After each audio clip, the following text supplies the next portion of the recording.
예수님 우리와 함께 계십니다. 예수님 우리와 함께 계십니다. 할렐루야. 자, 오늘도 7대 명절로 나타난 그리스도에 대한 말씀을 상고하는데 오늘은 이제 초실절에 대한 말씀을 상고하겠습니다. 그러나 이제 또 우리는 복습을 한번 해야죠. 하나님께서 자기 백성들에게 7개의 명절을 주셨습니다. 그 7개의 명절을 주신 이유가 3가지가 있는데 첫 번째는 뭐라 그랬어요? 유대인에게 주신 하나님의 축복이다. 두 번째는 예수 그리스도의 구속사. 예수님께서 이 땅에 오셔서 따라합니다. 이와 같은 일을 하시리라. 이와 같은 일을 하시리라. 예수님께서 이 땅에 오셔서 이와 같은 일을 하시는 것이 무엇이냐 하면은 바로 이겁니다. 그래서 6월절은 예수님이 뭐 하시리라? 십자가에 죽고 무교절은 무덤에 들어가시리라. 초실절은 부활하리라. 오순절은 성령으로 오시리라. 나팔절은 재림하시리라. 속죄절은 성결케 하시리라. 장막절은 천년왕국을 이루시리라. 이 7개 7대 복음을 예수님께서 이 땅에 오셔서 누구를 위해서? 바로 우리를 위해서, 나를 위해서 이루어 주셨습니다. 할렐루야. 자, 그러면 세 번째는 뭐라 그랬어요? 신약 시대에 우리 성도들의 심령 속에 나타날 복음 사건. 7가지의 복음 사건이다. 그랬어요. 그래서 예수님께서 이뤄놓으신 이 7개의 7대 복음이 누구에게 임해야 돼요? 나의 심령에 그대로 임해야 합니다. 아멘. 그러면 6월절이 우리에게 임하면 무슨 일이 일어난다 그랬어요? 구원의 역사가 일어납니다. 사람에게 있어서 구원보다 더 큰 것은 없어요. 구원이 가장 큰 축복인 줄 믿습니다. 왜냐하면 인간은 이 땅에 영원히 사는 것이 아니기 때문에 언젠가는 우리 인간은 다 이 땅에서 떠나기 때문에 그래서 우리는 구원을 받는 것이 가장 큰 축복입니다. 여러분들은 이제 6월절이 다 가슴에 임하셨죠? 할렐루야. 그러면 가슴 속에 6월절이 임했다는 것은 무엇을 가지고 6월절이 가슴 속에 임했다 그래요?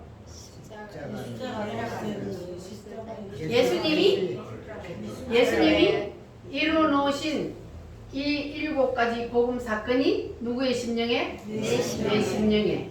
예수님이 이 땅에 오셔서 누구를 위해서?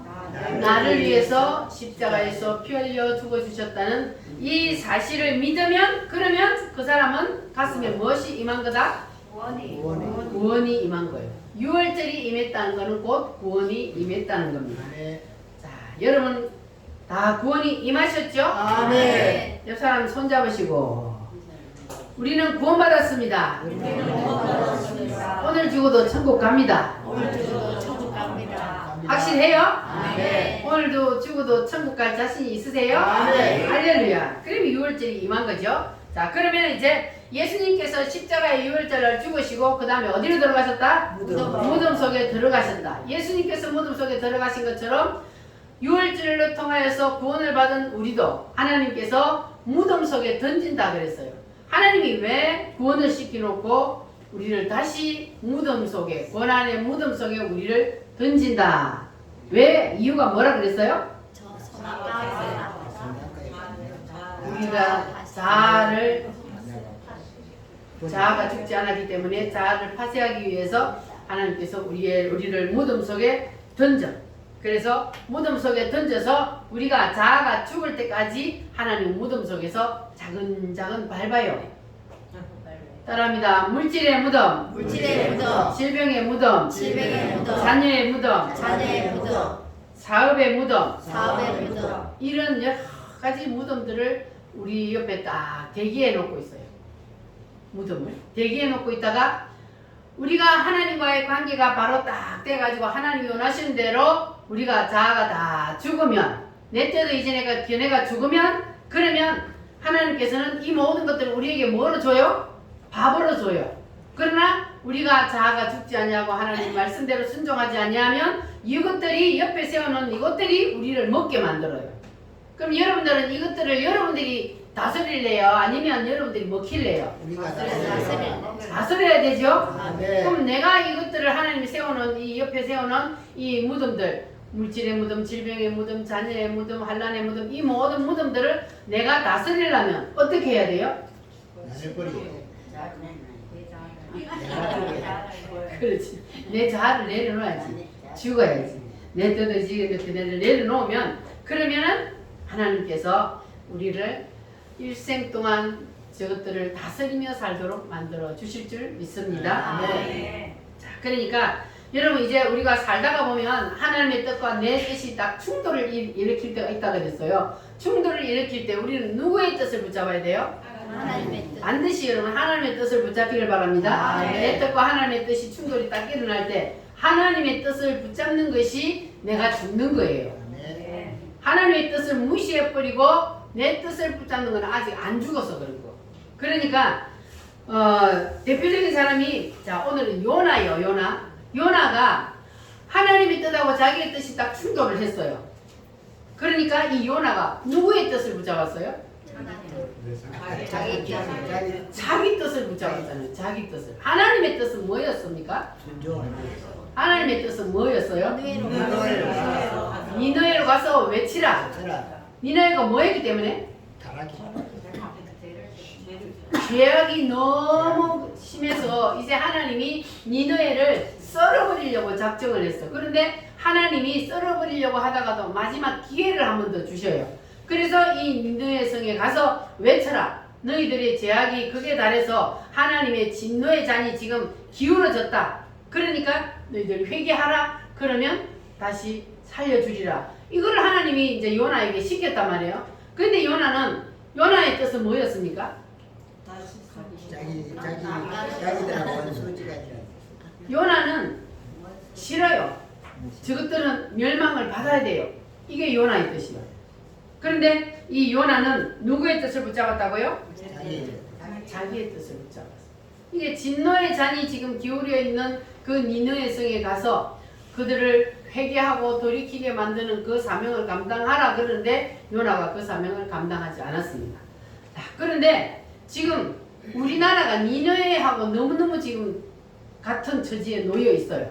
그래서 하나님께서는 지금 우리나라를 진노의 잔을 지금 하나님이 딱 엎어버릴까 말까 지금 그런 상황이 있잖아요. 그래서 회개하라. 하나님께서 지금 선지자를 통해서 말씀하고 있습니다. 회개하고 일어나라. 뭉쳐라. 그래야 너희들이 다시 회복되리라. 하나님이 그렇게 지금 말씀하고 있는데 그러면 우리하고 니느웨하고 상황이 지금 너무너무 같은 상황인데 하나님께서는 니느웨 성에 멸망시키기 전에 뭐를 주셨다고요?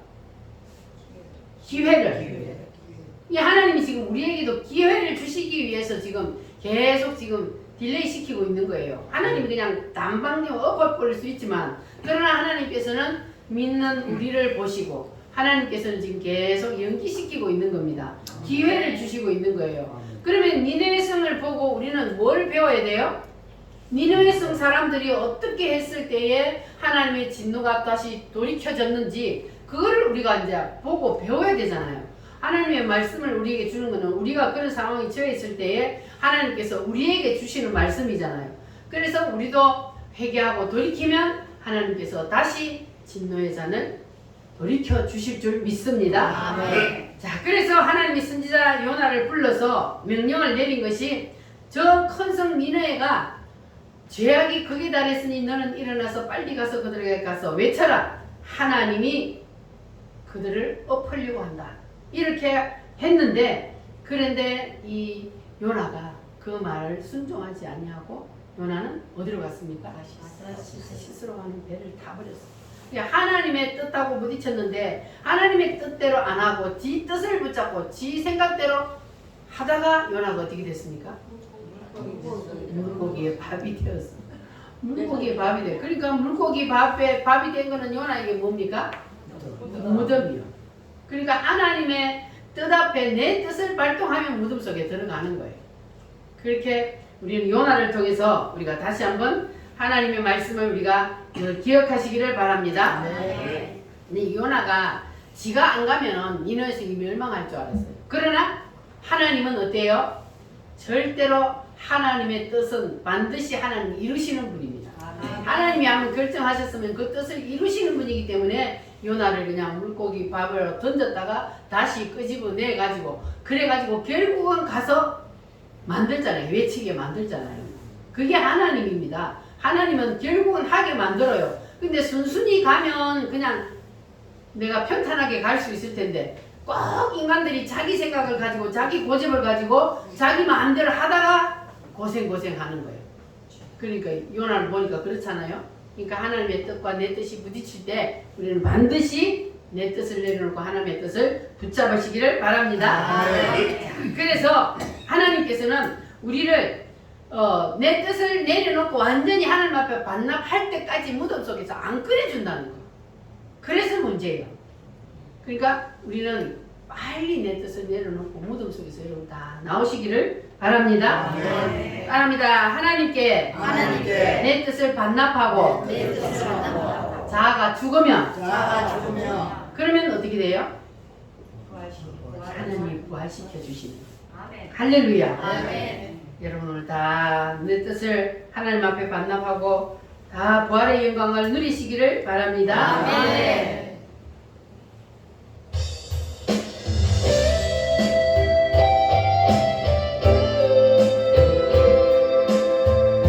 왜 나만 겪는 고난이냐고 불평하지 마세요.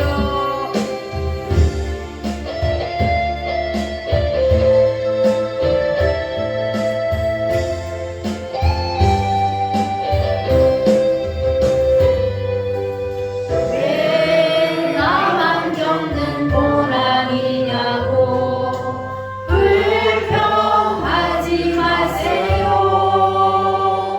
고난을 이겨내 있는 주님이 주실 축복 믿으면서 감사하세요.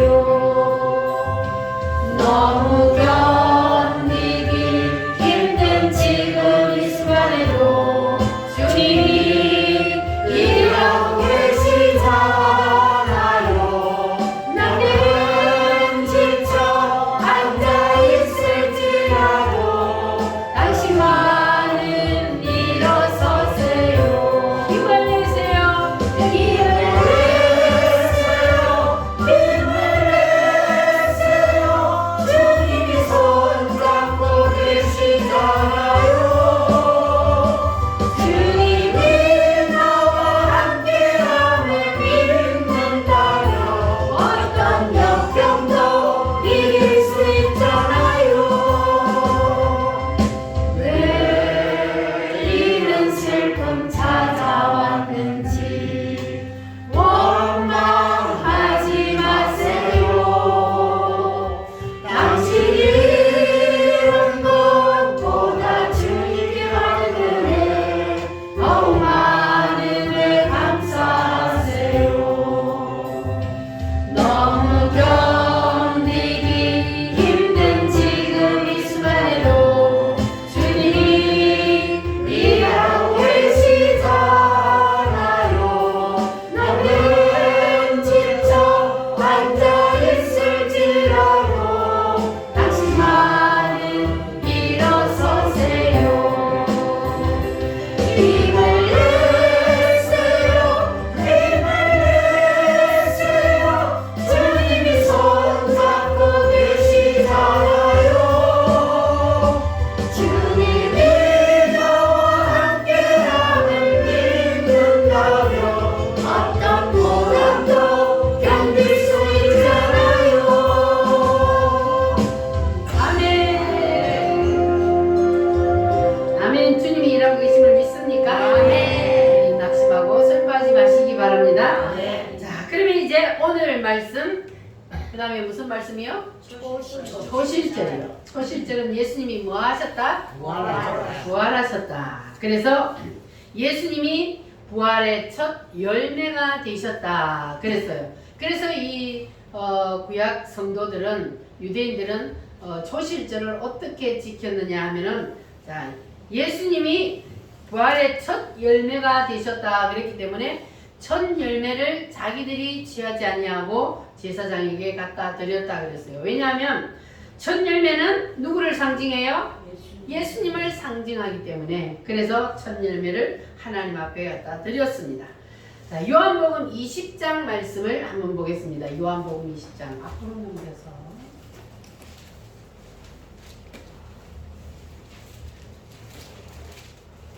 요한복음 20장 182페이지 20장 15절로 17절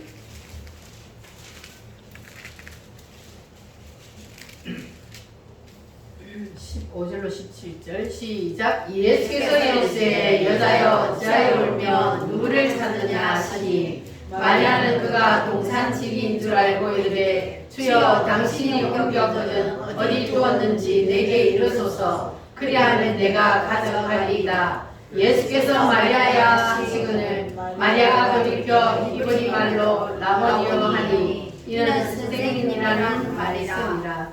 예수께서 이르시되 나를 붙들지 말라. 내가 아직 아버지께로 올라가지 아니하였노라. 너는 내 형제들에게 가서 이르되 내가 내 아버지이고 너희 아버지 내 하나님이고 너희 하나님께로 올라간다 하라 하시니. 아멘. 예수님이 부활하셨을 때 누가 가장 예수님이 부활하신 모습을 먼저 보았어요? 이 마리아가 먼저 보았어요. 그래서 처음에는 마리아가 예수님인 줄 몰랐는데 그런데 마리아야 하고 부르는 소리를 듣고 보니까 예수님이야. 그래서 마리아가 너무너무 반가워서 예수님 하고 붙잡으려고 하니까 예수님 뭐라 그래요? 나를 만지지 말라. 내가 아직 아버지께로 올라가지 아니하였느니라. 그렇게 말씀하셔요. 그래서 부활하신 예수님을 사람이 먼저 손댈 자격이 없다는 거예요. 아버지 하나님께 먼저 몸을 보여야 한다는 겁니다. 그래서 내가 내 아버지 곧 너희 아버지 내 하나님 곧 너희 하나님께로 올라간다. 할렐루야. 아멘. 그래서 예수님께서 아버지께 올라갔다 온 후에는 이제는 그때는 예수님이 나를 만져보라. 영은 살과 뼈가 없어되 나는 있느니라. 이렇게 말씀을 하셨습니다. 그 사이에 예수님은 어디로 갔다 오셨어요? 예수님께 하나님께로 올라갔다 오셨어요. 그래서 예수님이 이제 초실절을 이루신 겁니다. 그러면 마지막 초실절은 언제 일어나느냐? 우리가 삶의 초실절, 삶의 부활은 우리가 무덤 속에서 나오면 우리 자아가 다 죽고 무덤 속에서 나오면 삶의 부활을 합니다. 그러나 우리가 마지막 부활은 마지막 초실절은 언제 일어난다 그랬습니까? 예수님이 재림하실 때, 예수님이 재림하실 때 우리의 마지막 부활이 일어나는데, 자, 예수님께서 재림을 하실 때는 혼자 오시는 것이 아니고 예수님께서 오실 때 뭐와 같이 온다 그랬어요? 누구를 데리고 와요? 먼저 올라갔다. 하늘나라에 가 있던 네. 영체들을 데리고 내려온다 그랬어요. 자, 그러면 예수님이 이 땅에 재림하여 오실 때 어떤 일이 생기는지, 자, 데살로니가 전서 4장을 한번 찾아보겠습니다. 331페이지 331페이지 신약성경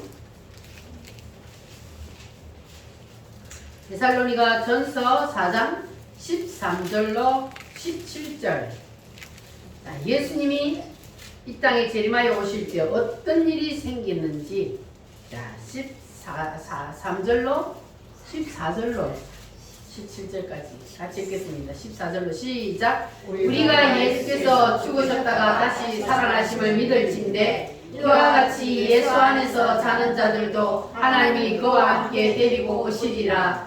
우리가 주의 말씀으로 너희에게 이것을 말하노니 주께서 강림하실 때까지 우리 살아남아 있는 자도 자는 자보다 결코 앞서지 못하리라.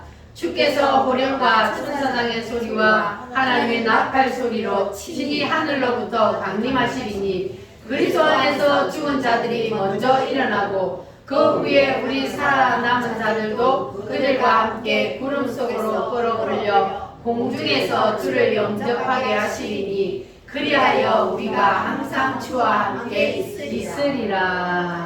아멘. 자, 땅이 죽은 자들을 뭐하여 내고? 땅이 죽은 자들을 토하여 내고, 그리고 받아도 그러하리니 그랬어요. 그러니까 죽은 자의 부활이 먼저 일어나요. 예수님이 재림할 때에 죽어서 하늘나라 있는 그 영혼을 데리고 내려와서 그래서 땅속에 묻혀있던 그 육체하고 영혼이 만나서 그래서 무슨 체가 된다? 부활체가 된다. 부활체가 돼요.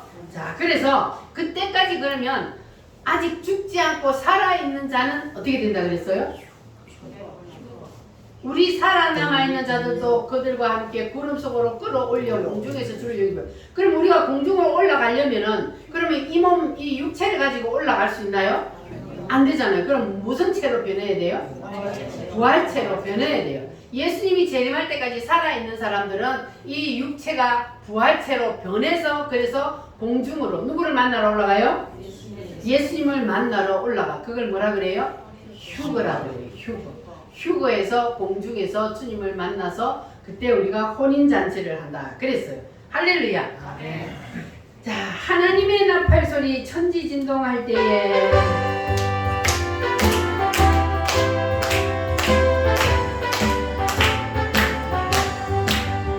하나님의 나팔소리 천지진동할 때에 예수 영광 주의 부름 타시고 천사들 세계 만국 모든 곳에 보내어 구원받은 성도들 모으리. 나팔 불 때 나팔 불 때 나의 이름 나팔 불 때 나의 이름 나팔 불 때 나의 이름 부를 때 잔치 참여하겠네.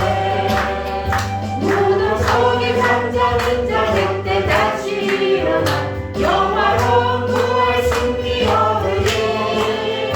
주가 택한 모든 성도들은 다 올라가 공중에서 주의 얼굴 배우리. 나팔 불 때 나의 이름 나팔 불 때 나의 이름 나팔 불 때 나의 이름 부를 때 잔치 참여하겠네. 주님 다시 오실 날을 우리알 수 없으니 항상 기도하고 깨어 있어서 기쁨으로 보좌 앞에 우리 나가서도 그때까지 참고 기다리겠네. 나팔 불 때 나의 이름 나팔 불 때 나의 이름 나팔 불 때 나의 이름 부를 때 잔치 참여하겠네. 아멘. 여러분 자신 있으시죠? 네. 나팔 불 때 여러분 다 공중으로 들림받는 부활의 성도들이 되시기를 바랍니다. 아멘. 자, 그러면 이 성경을 기록한 데살로니가 전후서 이거뿐만 아니라 이 사도 바울이 성경을 13권을 기록을 했는데 사도 바울이 이 부활하는 모습을 누구에게 배워서 아는 것이 아니고 이 사도 바울은 자기가 직접 하늘나라로 올라가서 거기에서 자기가 직접 눈으로 봤다 그랬어요. 자, 그러면 그게 어디냐면 고린도 후서 12장 보겠습니다. 고린도 후서 12장. 사도 바울이 예수님이 재림할 때에 일어난 부활 사건을 하늘나라에 가서 보게 되었습니다. 자, 고린도 후서 298페이지 298페이지 고린도 후서 12장 1절로 4절 시작. 무익하나마 내가 그덕을 자랑하노니 주의 환상과 계시를 말하리라. 내가 그리스도 안에 있는 한 사람을 아노니 그는 14년 전에 셋째 하늘에 이끌려간 자라. 그가 몸 안에 있었는지 몸 밖에 있었는지 나는 모르거니와 하나님은 아시느니라. 내가 이런 사람을 아노니 그가 몸 안에 있었는지 몸 밖에 있었는지 나는 모르거니와 하나님은 아시느니라. 그가 낙원으로 이끌려가서 말로 표현할 수 없는 말을 들었으니 사람이 가히 이르지 못할 말이로다. 아멘. 자, 여기 하늘나라 셋째 하늘에 올라간 사람이 누구예요? 사도 바울이 자기라고 말을 안 하고 내가 아는 어떤 한 사람이 셋째 하늘에 올라왔다 이렇게 말하는데 이게 바로 사도 바울이에요. 사도 바울이 하늘에 올라가서 예수님이 재림하여 부활할 때, 부활이 일어날 때의 사건들을 하늘나라에 올라가서 이 땅에서 일어나는 일을 보게 되었습니다. 자, 그랬더니 한 인간이 엄마 뱃속에서 10달을 살고 그리고 제2의 모태인 이 세상에 태어나서 100년을 살다가 그리고 죽으니까 육체는 땅에 묻히고 영체는 어디로 가요? 하늘나라로 올라가.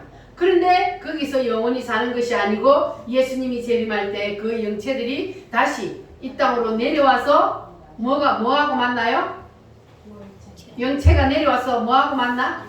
육체하고 만나서 부활을 하는 모습을 누가 봤다고요?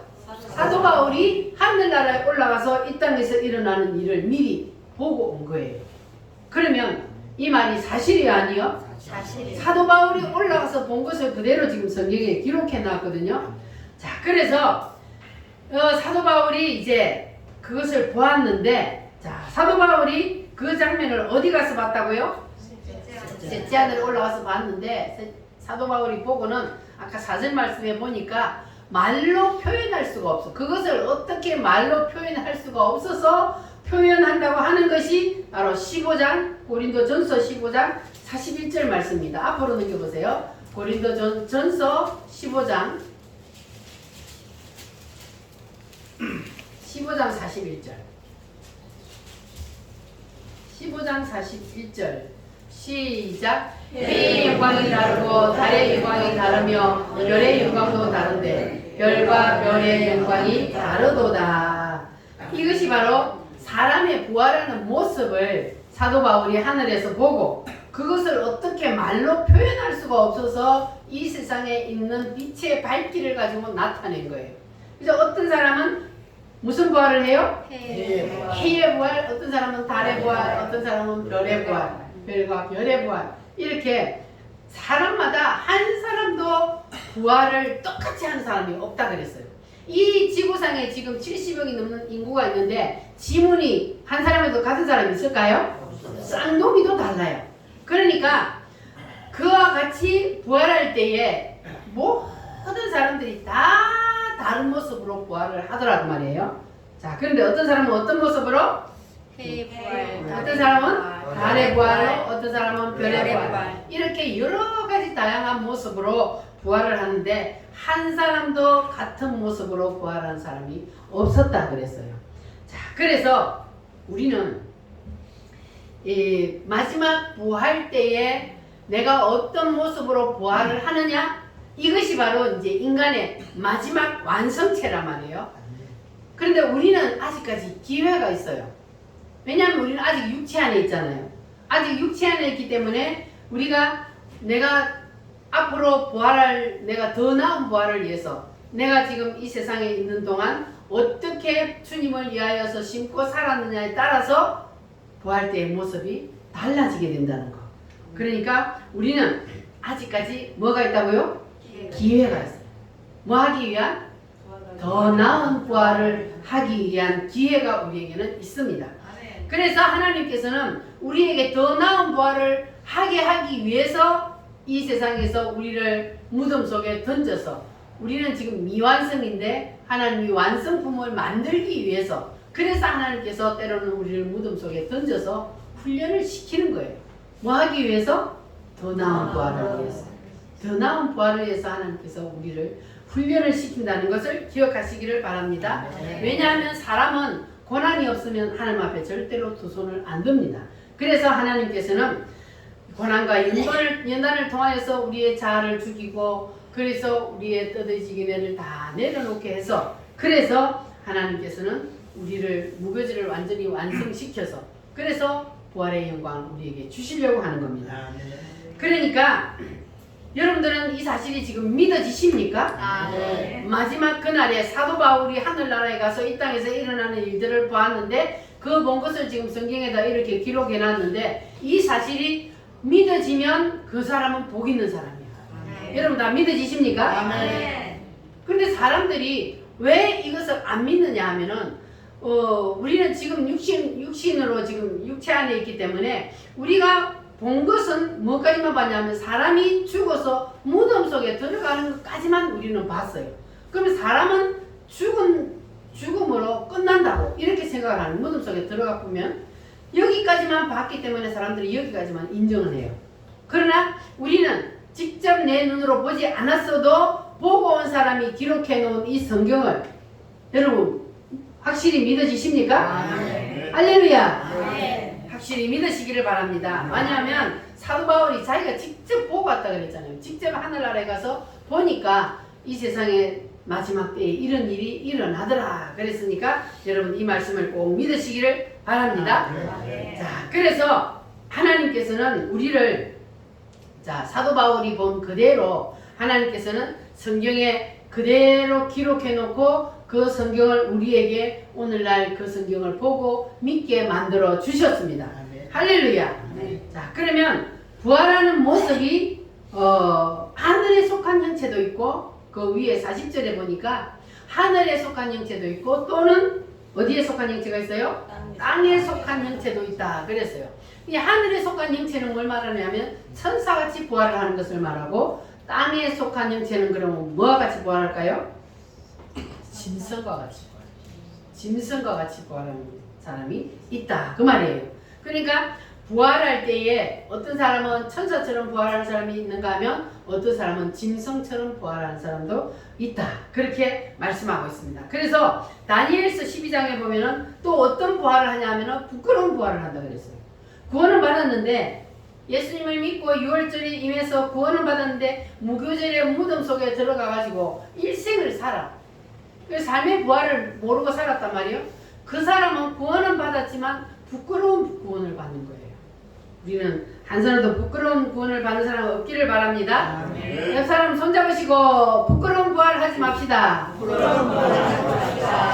할렐루야. 우리는 다 부끄러운 부활로 나오는 사람 한 사람도 없고 생명의 부활로 나오시기를 바랍니다.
과연 어떤 모습으로 부활을 할까? 따라합니다. 해의 부활, 해의 부활, 달의 부활, 달의 부활, 별의 부활, 별의 부활, 별과 별의 부활. 별의 부활. 우리가 지금 죽어서 부활을 한다면 그러면 지금 이 상태 이 모습으로 부활을 해도 그나마 다행이에요. 자, 그런데 아까 성경에 보니까 어떤 부활을 한다 그랬어요? 짐승처럼 부활을 하기도 하고 부끄러운 부활을 하기도 하고 이런 모습이 있단 말이에요. 그런데 거기는 우리가 이제 부활체가 딱 돼서 완전히 이제 사람이 완성이 딱 되어버리면 그러면 거기는요 성형수술도 없어요. 이 세상에서는 못나면 성형수술을 해가 이리저리 바꾸어서 이쁘게 만들기도 하지만 그러나 거기는 성형수술도 없고 화장품도 없어요. 그러니까 부활 때에 한번 딱 찍혔다면 그 모습 그대로 이제는 영원히 살아야 되는 거예요. 이 세상에서는 어떤 사람은 좀 이쁘게 어떤 사람은 조금 더 못나게 이렇게 태어났잖아요. 그러나 이 세상에서의 삶은 오래 살아봤자 100년이요. 그러니까 우리에게는 하나님께서 더 나은 부활을 할 수 있는 기회를 우리에게 주셨기 때문에 그 기회를 여러분 꼭 붙잡으시기를 바랍니다. 그러니까 우리가 이 세상에서 내가 지금 좀 못났다고 불평할 것도 없고 잘났다고 자랑할 것도 없어요. 왜냐하면 우리의 인간의 마지막 완성체는 어디서 결정나기 때문에? 부활에서 결정이 나기 때문에. 그래서 지금 우리가 이 세상에서는 그런데 가만보니까 젊었을 때는 아주 예쁘고 잘생기고 그래도요 나이 드니까 똑같더라고요. 나이 드니까 다 도토리 기재기 아무리 이쁜 미스 코리아도 나이 드니까 이쪽으로 하니까 똑같고 못난 사람도 똑같고 나이 들면은 똑같아. 그러니까 우리가 이 세상에서는 하나님이 주신 모습 그대로 그냥 감사하며 살면 되는 거예요. 할렐루야. 그래서 하나님께서는 우리에게 마지막 더 나은 부활을 할 수 있는 기회를 주셨기 때문에 우리는 그 기회를 꼭 붙잡읍시다. 할렐루야. 그러니까 우리가 그 기회를 붙잡기 위해서는 우리가 지금부터라도 뭐 해야 돼요? 내 뜻을 하나님 앞에 다 내려놓고 말씀에 순종하는 삶을 살아야 돼. 그래야만이 우리가 더 나은 부활을 할 수가 있습니다. 여러분 이 찬스를 꼭 붙잡으시기를 바랍니다. 자, 그래서 인생의 성공 실패는 이 땅에서 결정되는 것이 아니라 어디에서 결정된다? 부활체에서 결정이 난다. 이것은 한치의 오차도 없어요. 성경 말씀은 그대로 이루어지기 때문에 여러분 이 말씀을 믿으시기를 바랍니다. 그 사람하고 손잡으시고 부활에서 승리합시다. 할렐루야. 부활에서 승리하려면 우리가 남은 인생을 어떻게 살아야 되느냐. 본문 15장 고린도전서 15장 41에서 42절. 자, 고린도전서 15장 41에서 42절 시작. 해의 영광이 다르고 달의 영광이 다르며 별의 영광도 다른데 별과 별의 영광이 다르도다. 죽은 자의 부활도 그와 같으니 썩을 것으로 심고 썩지 아니할 것으로 다시 살며 썩을 것으로 심고 썩지 아니할 것으로 다시 살아나며 살며. 이게 뭐냐면 이 땅에 있는 모든 것들은 다 썩어요. 다 썩기 때문에 땅에 있는 썩을 것을 위해서 심지 말고 뭘 위해서 심으라고요? 썩지 아니할 영원한 뭐를 위해서? 부활을 위해서 심으라는 거예요. 할렐루야. 그러니까 여러분에게 이제 앞으로 남은 인생이 얼마가 되었든지 좋은 일이든 나쁜 일이든 우리 앞에 무슨 일이 있어도 여러분 절대로 낙심하거나 좌절하지 말고, 그리고 우리는 이제는 더 나은 부활을 위해서 하나님이 원하시는 대로 심고 살면 그러면 하나님께서 여러분에게 놀라운 은혜를 주실 줄 믿습니다. 그러니까 썩지 아니할 것으로 여러분 열심히 심으시기를 바랍니다.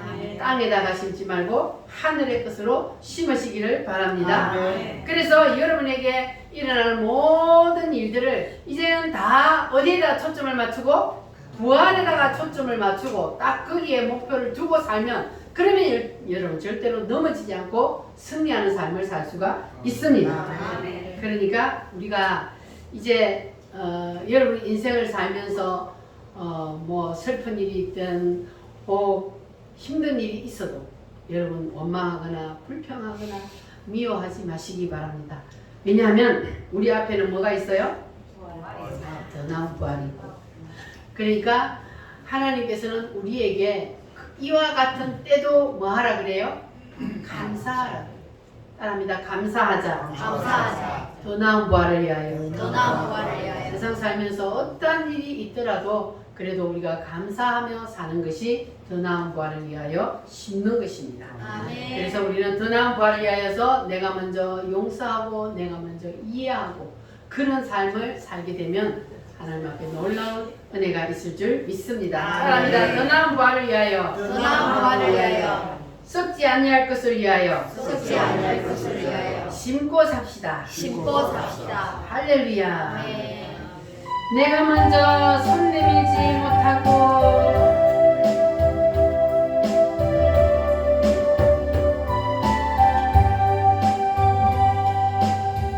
내가 먼저 손 내밀지 못하고 내가 먼저 용서하지 못하고 내가 먼저 웃음 주지 못하고 이렇게 머뭇거리고 있네. 그가 먼저 손 내밀기 원했고 그가 먼저 용서하길 원했고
이 시간 우리 다 같이 하나님 앞에 두 손 들고 기도합니다. 주님, 나는 어떻게 할 수가 없어 주님 앞에 모든 것을 맡깁니다.